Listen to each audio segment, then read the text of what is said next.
This is the WJTS News. In the news tonight, Orange Leaf in Jasper is looking for a potential buyer. 7th Annual Family Nature Fest. Altercation at LA Nails on 3rd Avenue. Kurt Guxell will be in with sports. On WJTS Inform, we speak with SWICAC Director Tammy Lampert. And on our Monday with the Mayor segment, we talk with Huntingburg Mayor Denny Spinner. All to come on 18 WJTS TV News.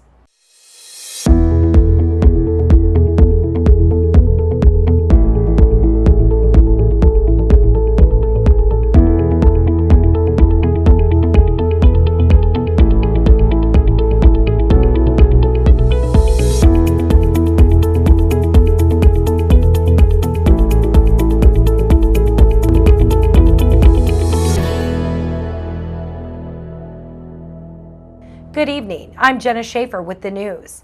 Orange Leaf franchisee Kelly Young says on the Orange Leaf Jasper's Facebook page that her and her husband Derek had both loved running Orange Leaf for the past 5.5 years. However, Kelly and Derek have become much busier, and they feel their children require and deserve more time and attention.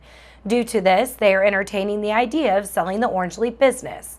They say they are not planning on closing the store, but instead are hoping to, quote, pass the baton to someone who loves Orange Leaf as much as they do and will be able to give the establishment the love it deserves. If you are interested in possibly purchasing the establishment, email jasperorangeleaf@gmail.com for more information. Families are invited to welcome spring by attending the 7th Annual Family Nature Fest on Saturday, April 27th from 8:30 a.m. to 12:30 p.m. Eastern Time at Ferdinand State Forest. The fest is free. Participants should follow the signs to the Sycamore shelters. The Family Nature Fest includes fun crafts and activities for families, a canine rescue demonstration by the IDNR conservation officers, forest management tour, spring wildflower walk, beekeeping information, and free continental breakfast. Door prizes will be awarded and local foresters will be available all morning to answer your tree and forest management questions.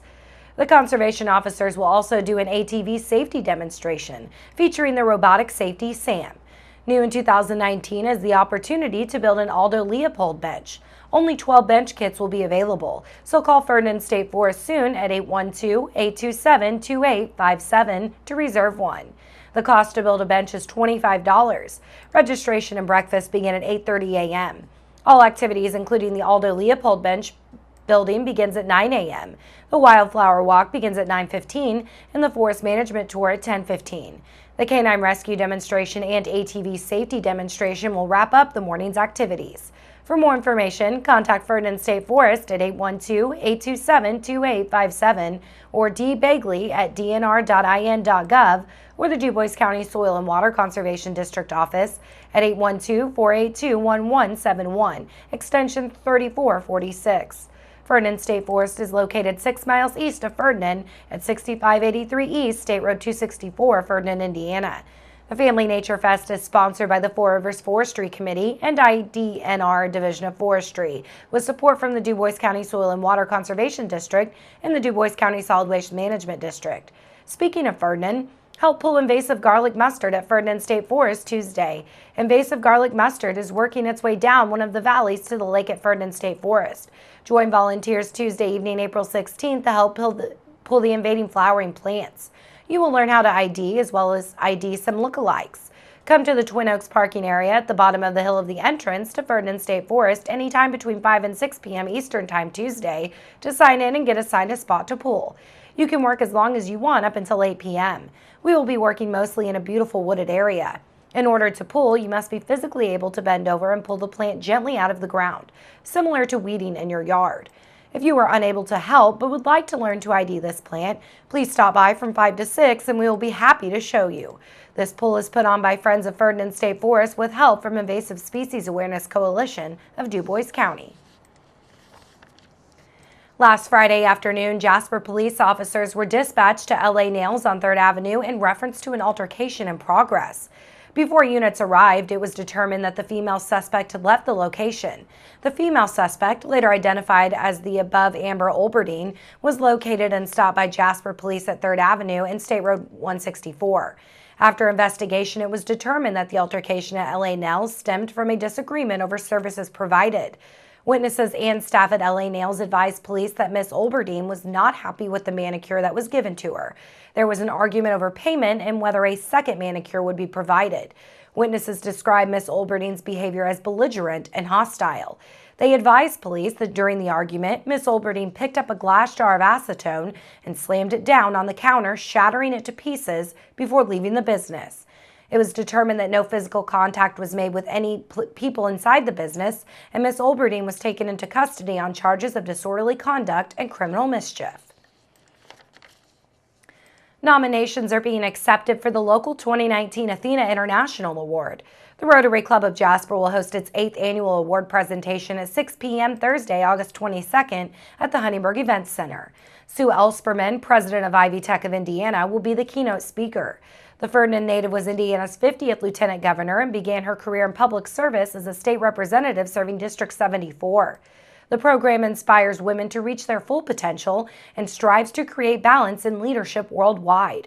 Past recipients of the award include Kim Messmer in 2018, Tanya Heim in 2017, Connie Nass in 2016, Nancy Eckerly in 2015, Kathy Treader in 2014, Brenda Stallings in 2013, and Jane Chappell in 2012. Nominations for the local Athena Award will be accepted until Wednesday, May 1st.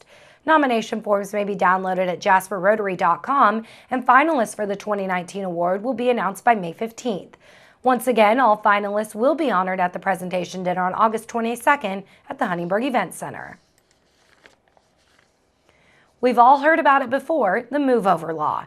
In 1999, Indiana was the first state in the nation to pass such a law requiring motorists to move to an adjacent traffic lane or reduce speed by 10 miles per hour below the posted speed limit if unable to change lanes safely when driving by a stationary police, fire, ambulance, emergency vehicle stopped along the side of the road. Over the years, Indiana's law has expanded to include stationary recovery, utility service, solid waste haulers, road, street, highway maintenance vehicles, as well as the stationary survey or construction vehicles when displaying alternately flashing amber lights. Indiana's law was originally crafted and passed the result of the death of Indiana State Police Officer Andrew Windsor-Reed, who was killed in April of 1997 while assisting a stranded motorist on I-74 in Dearborn County. Now, in 2019, every state, with the exception of Hawaii, has some form of a move-over law. But we all know laws are only effective when followed. In Indiana, we still have too many emergency vehicles being struck by inattentive or distracted motorists. And in neighboring Illinois, 3 state troopers have been struck and killed since the beginning of 2019. As part of a joint move-over law traffic enforcement project, Indiana will be working with our 6 state trooper law enforcement partners in Kentucky, Michigan, Ohio, Pennsylvania, and West Virginia during this week.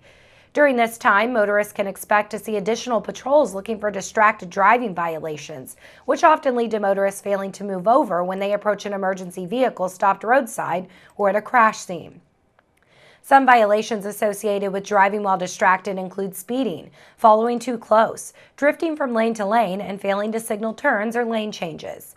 It is not the goal of the Indiana State Police to simply write tickets. They encourage and desire voluntary compliance with traffic laws to ensure the safety of the public as well as the safety of public safety professionals. Our historical enforcement of the move-over law reveals about 50% of persons stopped for this violation receive a written warning, but citations are issued for particularly egregious violations of the law.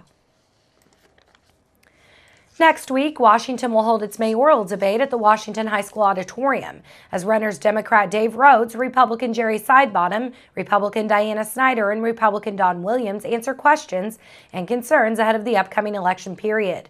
The public is encouraged to attend this debate. You can submit your own questions for consideration via text at 812-698-1626 or by email at newsroom@washingtontimesherald.com.